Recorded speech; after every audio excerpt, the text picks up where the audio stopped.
Positive বার্তার উদ্যোগে যে কল টু অ্যাকশন ইনিশিয়েটিভ ইতিমধ্যে চালু হয়েছে আপনারা জানেন, তার অ্যাপস যেটি আছে সেটির আমি ডেমনস্ট্রেশন দেখাবো।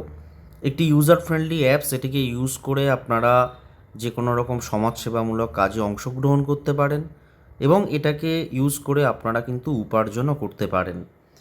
তো অ্যাপসটা খুব ইজিলি আপনি ডাউনলোড করতে পারবেন। গুগল প্লে স্টোরে যাবেন, গিয়ে সেখান থেকে পজিটিভ বার্তা কল টু অ্যাকশান এটা লিখে সার্চ করলেই আমাদের অ্যাপসটি দেখতে পারবেন। এটি তার হচ্ছে লোগো রয়েছে। আমার ফোনে অ্যাপসটি ইনস্টল করা আছে বলে এখানে ওপেন অপশান দেখাচ্ছে, আপনাদেরকে ইনস্টল অপশান দেবে। অ্যাপসটা ওপেন করার পর এই ইন্টারফেসটি আপনারা দেখতে পারবেন। বাঁদিকে টপ কর্নারে অর্গানাইজেশন লগ ইন এবং ডান দিকে হচ্ছে মোবিলাইজার লগ ইন। এখান থেকে আপনি এডুকেশন সেক্টর এবং হেলথ সেক্টর দুটি জায়গাতেই ফিল্ডে কাজ করতে পারবেন। ইতিমধ্যেই আমাদের এখানে যে সমস্ত প্রতিষ্ঠানের নাম নথিভুক্ত আছে তাদের ইনস্টিটিউটগুলি আপনারা এখানে শো ইনস্টিটিউট যে অপশান আছে সেখান থেকে করলে ইনস্টিটিউটের নামগুলি দেখতে পাবেন। এই ইনস্টিটিউটগুলি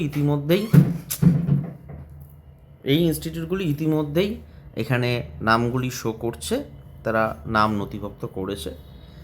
আর হসপিটাল দেখুন, শো হসপিটালে করলে এখানে হসপিটালের নামগুলি আপনারা পাবেন। এবারে বিষয়টা হলো, যখন কেউ মোবিলাইজার হিসাবে এখানে কাজ করতে চাইবেন, সে কীভাবে নিজের নামটা এখানে এনলিস্ট করবেন। তাকে আগে অ্যাড মোবিলাইজার করতে হবে। অ্যাড মোবিলাইজার করার পরে এখানে দেখুন ইমেল অ্যাড্রেস এবং পাসওয়ার্ড দিয়ে লগ ইনের অপশান আসবে, বাট যতক্ষণ না আপনি এটাকে রেজিস্টার্ড করছেন আপনার নামটা, ততক্ষণ আপনি পাসওয়ার্ড পাবেন না। সেক্ষেত্রে আপনাকে সাইন আপ অপশানে যেতে হবে। সাইন আপ অপশানে গেলে আপনার এই ডেটাগুলি আপনাকে ফিল আপ করতে হবে। প্রথমে মোবিলাইজার নাম, email address, contact number, select state, district, আপনার ফুল অ্যাড্রেস এবং পিনকোড, এটা দিয়ে রেজিস্টার করলে আপনার এখানে যে ইমেল অ্যাড্রেস দেবেন সেই ইমেল অ্যাড্রেসে একটি আইডি এবং পাসওয়ার্ড চলে যাবে। এবারে আমার কাছে যেহেতু করা আছে, তাই আমি একটা জাস্ট লগ ইন করে আপনাদেরকে দেখাবো।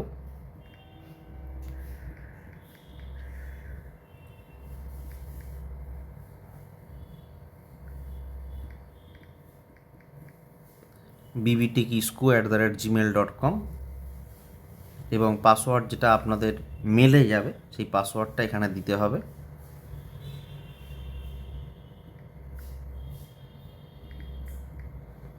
দিয়ে আপনি লগ ইন করলেন। দেখুন মোবিলাইজারের নাম হচ্ছে রঞ্জিত মান্ডি, তার নামে মোবিলাইজার লগ ইন করা রয়েছে। এখান থেকে আপনারা কী কী অপশান পাচ্ছেন: add student, student list, patient list, add student list এবং পেমেন্ট লিস্ট। এদিকে হচ্ছে অ্যাড পেশেন্ট লিস্ট এবং পেমেন্ট লিস্ট। এখানে স্টুডেন্ট লিস্ট মানে আপনার যে স্টুডেন্টকে অ্যাড করছেন, অর্থাৎ কোনো স্টুডেন্টকে আপনি কোনো ইনস্টিটিউটে ভর্তি করছেন, সেক্ষেত্রে আপনি অ্যাড স্টুডেন্ট যখন করবেন স্টুডেন্ট লিস্টে আপনি নাম দেখতে পাবেন। ঠিক একইভাবে পেশেন্ট লিস্টেও আপনি যদি কোনো পেশেন্ট অ্যাড করেন তাহলে নাম দেখতে পাবেন। কি করে অ্যাড করবেন? অ্যাড স্টুডেন্টে গেলে আপনি দেখুন স্টুডেন্টের নাম, তার মোবাইল নাম্বার, মেল আইডি, কোন ইনস্টিটিউটে ভর্তি হচ্ছে, সেই ইনস্টিটিউটটা কোন ডিস্ট্রিক্টে, কোন কোর্স এবং রিমার্কস দিয়ে আপনি সাবমিট করলে স্টুডেন্টের নামটা আপনার এখানে চলে আসবে, অর্থাৎ স্টুডেন্ট লিস্টে চলে আসবে। একইভাবে অ্যাড পেশেন্টের ক্ষেত্রে কী কী দিতে হবে: পেশেন্টের name, mobile number, email ID, তার কী ডিজিজ, সিলেক্ট টাইপ, হসপিটাল মানে কোন স্টেটটা, হসপিটাল যেটা আপনি করছেন অ্যাড সেটা কোন স্টেটের, কোন ডিস্ট্রিক্টের, সার্ভিস, সিলেক্ট সার্ভিস, এখানে